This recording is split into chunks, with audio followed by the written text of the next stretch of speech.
Happy Mother's Day. Our scripture today will come from Leviticus 19, 1 through 3. We'll be reading from the New King James Bible. Leviticus chapter 19, 1 through 3. And the Lord spoke to Moses, saying, Speak to all the congregation of the children of Israel, and say to them, You shall be holy, for I, the Lord, your God, is holy. Every one of you shall revere your mother and his father, and keep my Sabbath. I am the Lord your God.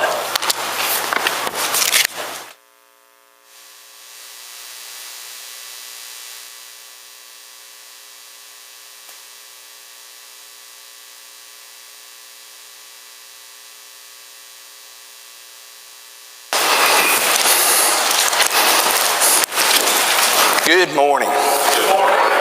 And happy Mother's Day. I got a text this morning from a dear friend of mine that wished me happy Mother's Day.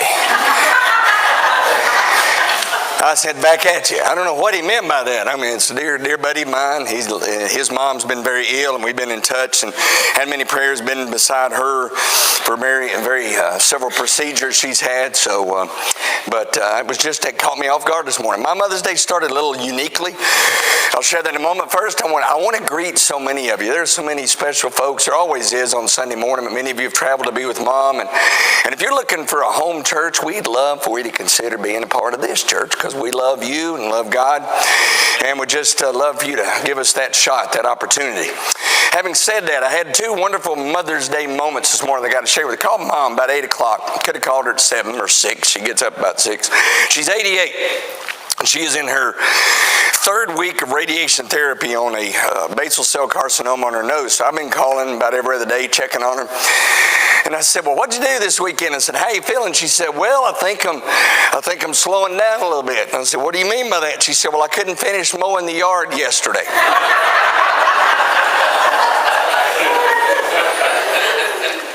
I think I need to call my stepbrother.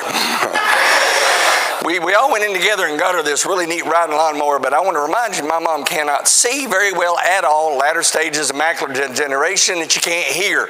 Neither one of those work really good on a power lawnmower. But anyway, she said I had to wait till the sun went down and then I finished. So she is awesome, doing great. Appreciates all your thoughts and prayers. And then I got up this morning. This is something I got up this morning and I was making French toast and bacon for my dearly loved one. And I got in there early this morning and got the bacon and the French toast done. And when she walked through the door, I went, uh-oh. She said, honey, I can't eat that this morning. I said, that's okay, I can. Happy Mother's Day to me. That's what. So it was all good. It's all good. But, when you think about Mother's Day and that wonderful text, sometimes Mother's Day's lessons are difficult and can even sometimes be painful, because not everybody in the audience is in the same place with their mom. It could be a recent loss, and Annette, and thank you, Annette, for a little introduction thought here this morning. You posted on Facebook a really cool thing, a neat tribute, and I want to share it with you this morning. While it's a day of joyous celebration for many, there are dear ones among us for this day, which is one of pain and grief. Let us always be sensitive to the feelings and experiences of others. Rejoice with those who rejoice and weep with those who weep. Give consideration to the following. To those who gave birth this year to their first child, we celebrate with you. And we've got some even who are announcing the potential birth in the near future. To those who lost a child this year, we mourn with you. To those who are in the trenches with the little ones every day and wear the badge of food stains, we appreciate you. To those who experience loss through miscarriage, failed adoptions, or running away, we mourn with you. To those who walk the hard path of infertility, fraught with pokes and prods and disappointment, we walk with you. Forgive us when we say foolish things. We don't mean to make this harder than it is. those who are foster moms, mentor moms, or spiritual moms, we need you. To those who have warm and close relationships with your children, we celebrate you. To those who have disappointment, heartache, and distance with their children, we sit with you. To those who lost their mothers this year, we grieve with you. To those who experienced abuse at the hands of someone, we acknowledge your experience and feel your heartache. To those who live through driving tests, medical tests, and overall testing of motherhood, we are better for having you in our midst. To those who are single and long to be married or mothering other children, we mourn that life has not turned out the way maybe you long for, or you've lived in a very positive way the life that you chose. To those who step-parent, we walk with you in these complex paths. To those who envision lavishing love on grandchildren, yet that dream is not to be, we share that with you. To those who have empty nest in the upcoming year, we grieve and rejoice with you. To those who place children up for adoption, who commend you for your selflessness and remember how you hold that child in your heart. And to those who are with child with new life, both expected and surprising, we anticipate that with you. This Mother's Day, we walk with you. Mothering is not for the faint of heart, and we have real warriors in our midst. We remember you. We honor you. And it's that moment that I want to share, because honoring Mom was part of the Ten Commandments. I wanted to spend time going through all the Proverbs. There are a multiplicity of moments in the Proverbs, both for mothers and fathers, where Solomon in his wisdom said that's a signature part. I know Matthew's recounting of that moment when it states, and my dad reminded me of this at one point in time. He said, honor your mother because it'll make your life longer. My dad reminded me of that in a couple of times in my life, and his intentionality was, kind of like the old statement, I brought you into this world. He didn't mean that in any kind of a mean way. He just wanted me to be aware of how respectful I needed to be for my mom. It is of utmost importance at every age that we are, that we acknowledge and appreciate our moms. No mom is perfect. Sorry. We all know that. But there is the command from God that is a position in life that deserves honor, and we're going to talk about that in just a few ways. How do we honor our mothers? I'm going to look at several texts. We are going to start looking there in Proverbs chapter 3. If you have your Bibles, I invite you to join me there. Proverbs chapter 3 and verse number 27.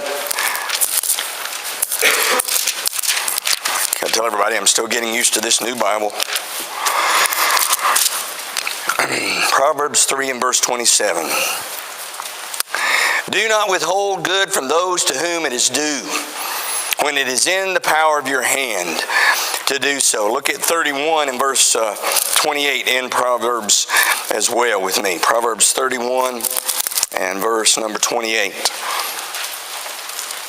And this, of course, is within the realm of the virtuous woman that is mentioned in Proverbs 31. Her children rise up and call her blessed. Her husband also, when he praises her. Many daughters have done well, but you excel in them all. A signature way that we honor our mom, our mother, our grandmother, our nini, our whatever the particular terms you use for those individuals in your life, is with what we say, and not only what we say, but how we say it. So many times there are moments and events in life where we forget that level of respect. And we live in a culture that has, I think, really forgotten. I remember one time, and I shared this with several of you, it's probably been years ago. I remember one of the first times I'm with Caleb at a very young age, and we're going through a line. I believe it was Walmart. I can't remember. It may have been Food Line, may have been something of that nature. And he was a cute little kid.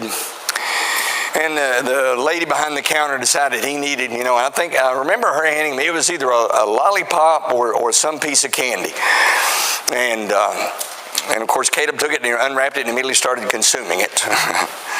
And I turned to him and said, "What do you say?" And before I kind of got that out of my mouth, she looked at me and said, "He doesn't need to say that for me." And I looked back at her before I thought and said, "Well, he needs to say it for me." I think sometimes we give permission to people to be rude. That we don't allow individuals and remind individuals of our responsibility to acknowledge each other and to be respectful and to say those things of thank you, please, you're welcome. And it is in the words that we speak. Ephesians 5:29 is that, I remember it's been several years ago at a youth rally, and I believe it was either at Helen Street or in Greensboro, where he called it an E4029 violation. And he says, "Don't let no unwholesome words come out of your mouth, but that which is good to necessary edification." And the bottom line of the base of that is you can't say anything good, don't say it. So kids, when you're talking to your mom, remember who she is. And remember the incredible necessity to be polite and to be careful with what you say. Think about what you say before you say it. And maybe today would be a great day if you've said something you shouldn't say, or if you've had some attitude with her. Maybe today would be a great day to say, "Mom, I'm sorry, but I'm gonna try to do better about that. And I know there are those moments even across the miles. When I talked to Mom this morning, I told her, and when she was talking about it, I said, "Why are you mowing the yard?" And she said, "Because no one else will." So, sometimes we need to be reminded of some of our own responsibilities and need to approach that moment and that person in our life with a great deal of respect. I've mentioned to you on more than one occasion, God has blessed me through the years with individuals who have mothered me and who have mentored me, both male and female, and have done that in my life, and I am incredibly grateful for them. And we need always to be mindful that how very powerful words are, and that we need to be so very careful and encouraging with what we say and how we say it, because it means a great deal. It'll mean a great deal later today when you pick up the phone or you FaceTime. One of the cool things about the advance of technology now is the ability to FaceTime and to see your mom, maybe if she can't be here, and to call her up and to see her smiling face and to encourage her and to spend some time together with her. And those of you that have children that are at a distance are doing that same thing. And it's a marvelous opportunity to really think about what you're going to say today that's going to really express how much you appreciate that person and what they've done for you. Or, I talked earlier on about the difficulties. This may be the day that one of the words that needs to be said is "I'm sorry," or to ask for forgiveness in some situation. Or it may be you need to grant forgiveness to somebody that maybe hadn't asked for it yet. They need to be initiated and know that you love them no matter what they've done. And none of those are easy. None of those are easy. But Jesus, in an incredibly powerful way, told us that when we treat others the way that we want to be treated, there is a powerful thing that happens. We have a moment like Jesus has on the cross, when after being beaten and humiliated and spit on and just totally mocked, his first words are, "Father, forgive them, for they know not what they do." So wherever you may be this morning in that word world with your loved one, words are incredibly, I cannot emphasize that enough, incredibly powerful, but also incredibly destructive.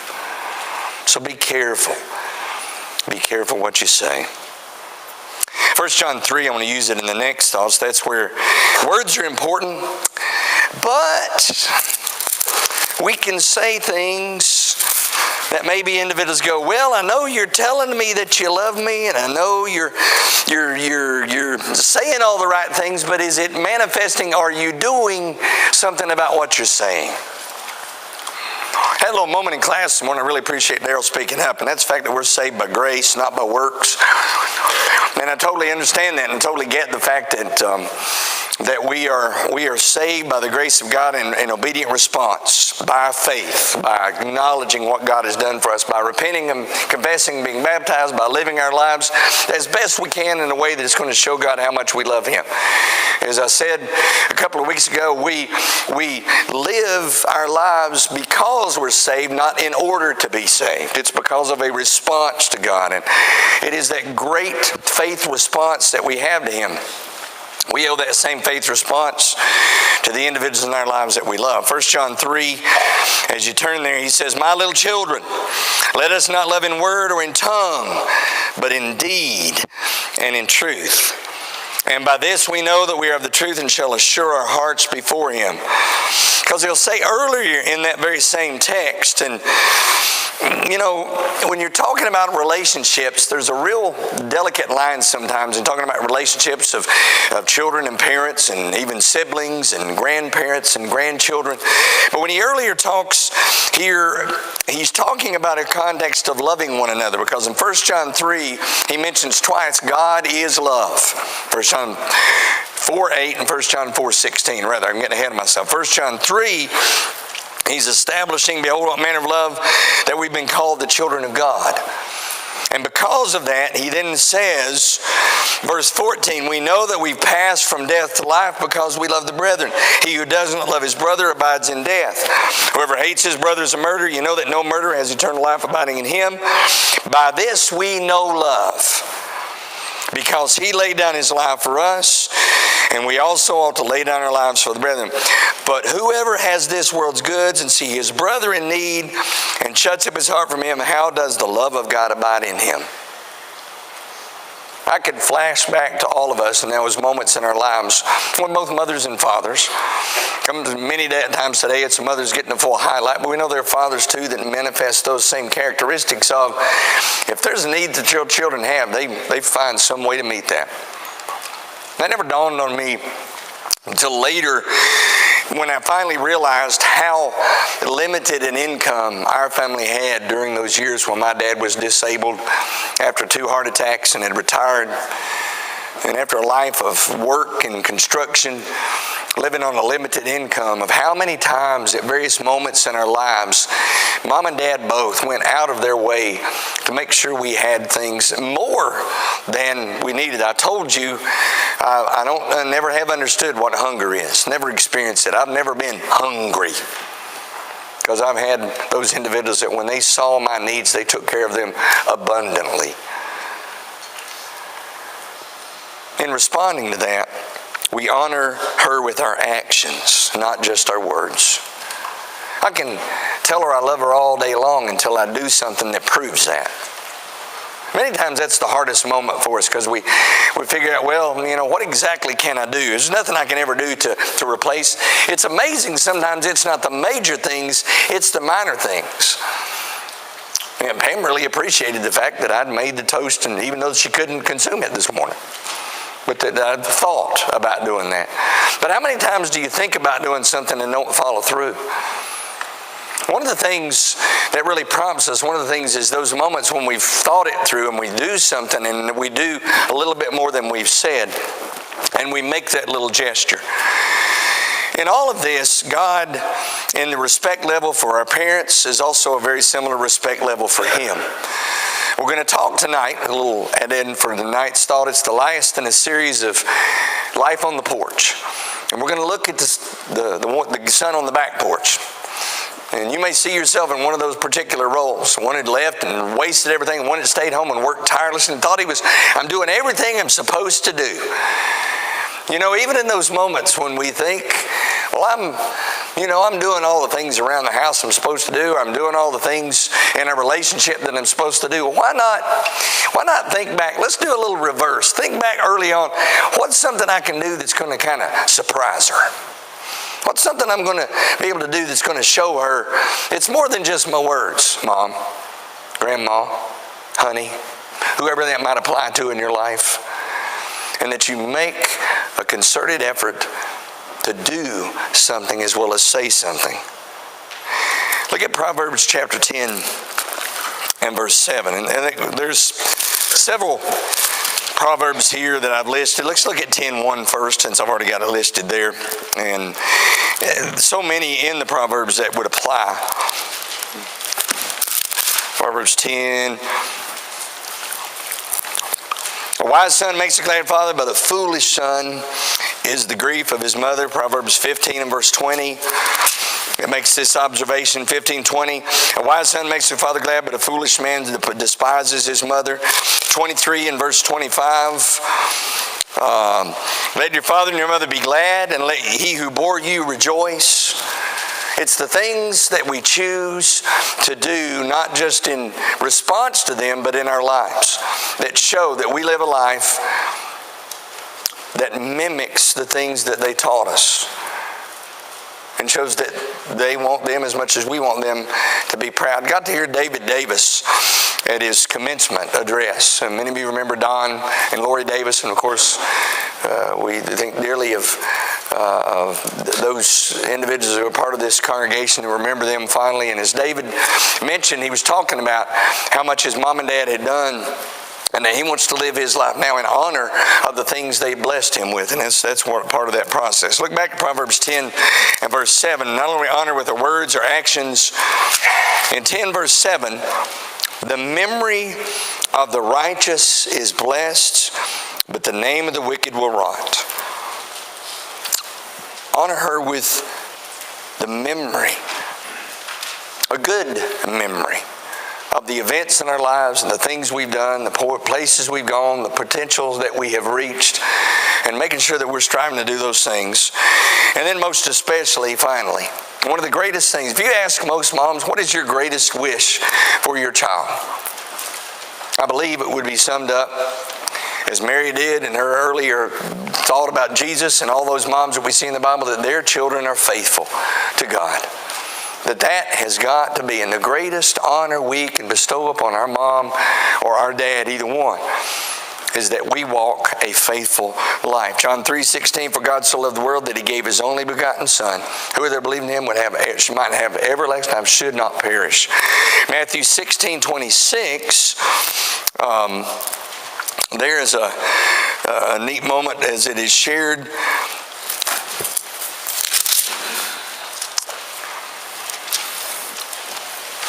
For what profit is it if a man gains the whole world and loses his own soul?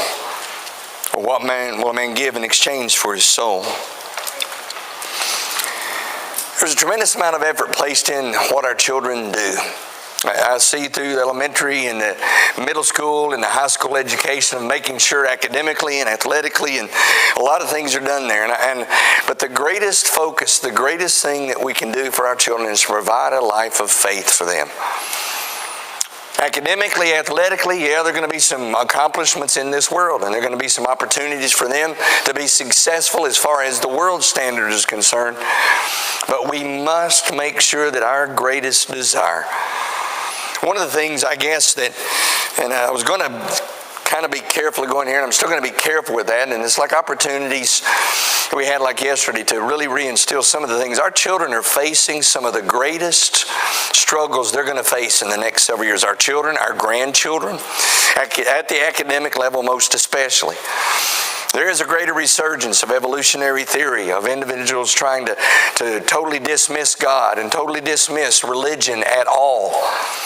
And there are more individuals that are choosing not to be faithful to God and not choosing to even participate in church life whatsoever, and just live their lives successfully as they see them in a worldly sense.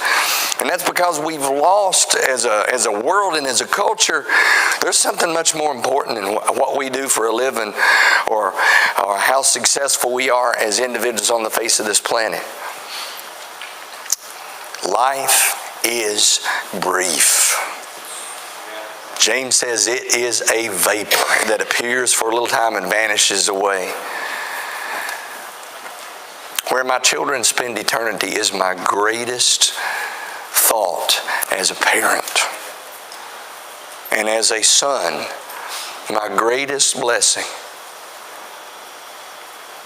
I can remember shortly after going back to church as a junior in high school, one of the conversations my mom had with me, and it was before I ever thought about preaching. I was going to the University of Tennessee. That was already in the works, already lined up. And she told me, son, as we kind of get back into this religious thing, my greatest desire for you is where you spend eternity. What you do with that is totally up to you. But I don't really care what you do for a living. But I do care where you spend eternity. I don't know how much influence that had. It was touched in very powerful ways by a minister that kind of adopted two of us old Southern boys and kind of got rid of some of our rough edges and ignored the others and challenged us. I had a dear friend there in East Tennessee that challenged us to go to Freed Hardeman for one semester. I've told some of you that story, and the rest of that is kind of history, how God works. But one of Mom's greatest desires, as the writer in the 3rd John letters, I have no greater joy than my children walk in truth. And I think that would emulate the feeling of every mom, every grandmother, every individual here this morning. And I want to end with something. I'm going to ask you to do something. I did this a little personal to me, and these are memories of all my moms. I couldn't just set this because, of course, my stepmother's still living. My birth mother has passed. I'm a birth father. But I think through the years of those individuals that have been a part of my life, I wanted to share an acrostic with you. Now, what I want you to do as I do this is I don't want you to write down my acrostic. I want you to make this personal to you. I want you to use the word mother, and I want you to write down the word that comes to your mind as I share my word about your mom or those influential ladies in your life. So this may be a little tough for you. Some of you this will be easy. Some of you are going to way overthink it. Don't do that. Let's just share this little journey together of what Mom has meant to me through the years. Number one, she's marvelous. And then when you I think of my birth mom and her docile nature. I think of my stepmom and she went toe-to-toe with Dad as nobody ever did. I think of Lanile Archer. I think of Miss Betty. I think of others. I think of Jane. And I got to be careful mentioning names because so many of you here have adopted me and my children and the way you've cared for us. Even in those, gone past the requirement of what was necessary to be done. The O is open. That doesn't apply to my birth mother. She was incredibly quiet and docile.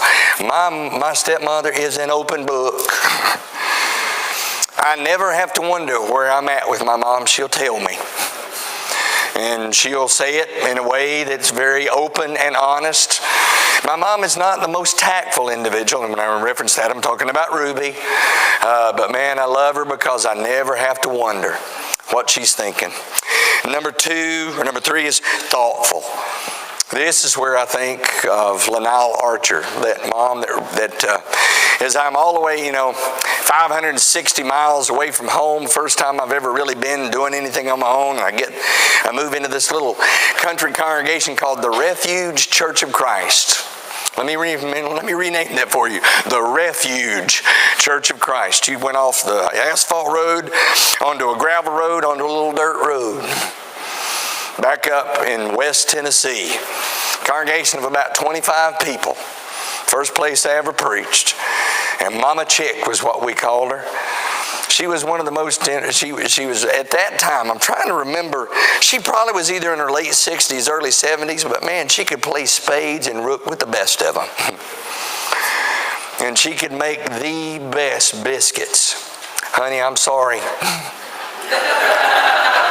She may be listening this morning, love you.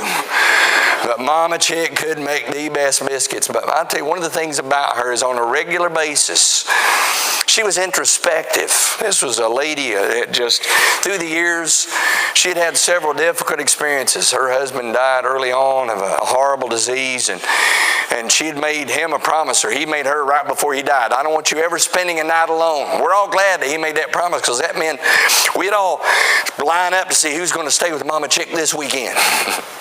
Because you're away from home and you're thinking of homemade biscuits and breakfast every morning, and that evening it'd be either country style steak. I know I'm making some of y'all hungry right now because it's getting close to them. She was incredibly thoughtful. for helpful. What a word from Mom. Always doing stuff to be helpful. 5, energetic. I go back to Ruby, 88 years of age, still mowing the yard. She said, "Wally, what wore me out before mowing the yard was cleaning the house." I said, "Yeah, Mom, that's probably it. Yeah, that's probably it. All doing that in the 90-degree weather." And I remind you, my mom lives in Kingsport, Tennessee. How many of you have ever been to Kingsport, Tennessee? It's not level. There's not a level spot in Kingsport, Tennessee. They just build houses on the side of hills. Well, that's kind of what she's mowing on. So I just, that's the thought I'm thinking about her. And then R, and there are many things that come here from R, but responsible. That comes with being Mom. Always the one that's there. Always the one that's doing what needs to be done. So this morning I'm taking you on a little journey of honoring her. I hope you feel honored this morning by something that's been said, something that's been done. And if you don't, and if maybe whoever's supposed to honor you hasn't this morning, shame on them. Because I honor you this morning. Because of God telling us from the beginning, honor your father and mother, and it will be well with you, and you will live long on the earth. If there's anything we've said this morning that maybe has triggered a response in you, a need to come back to the family of God, a need to initiate your relationship with the Father, to be born into this marvelous family, penitent faith, confession, and baptism. Or maybe there's some struggle that you want to share. I can't tell you a better group of folks to share any struggle you might have with, and they can pray for you, with you.